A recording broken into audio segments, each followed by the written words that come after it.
Hello សួស្តីអតិថិជនទាំងអស់គ្នាផងដែរចា៎ថ្ងៃនេះខ្ញុំបានណែនាំជាមួយប្រភេទឡានអាគុយ model ថ្មីដែលទើបទៅចូលស្តុកថ្មី series ថ្មីដែលមានម៉ូដជូតបែបនេះតែម្ដងចាទើបតែដំឡើងបកកេះដំឡើងថ្មីតែម្ដងណាបងប្អូនទាំងអស់គ្នាយើងយកមកមើលរូបរាងផ្ទាល់ទាំងអស់គ្នាផងដែរ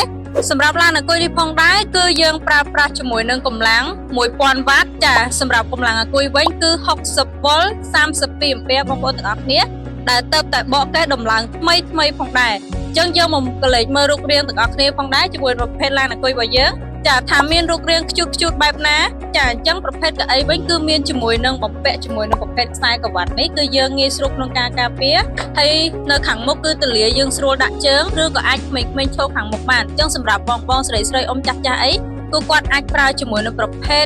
ឡានអាគុយ model ថ្មីនេះផងដែរចាគឺ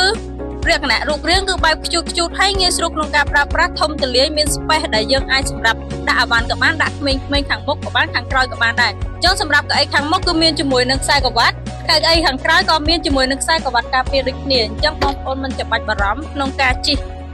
ទីចិត្តទីឆ្ងាយទេបងប្អូនទាំងអស់គ្នាអញ្ចឹងតោះចង់ដឹងរូបរាងស្អាតបែបណាការជិះស្រួលបែបណាយើងមកសាកល្បងទាំងអស់គ្នាណា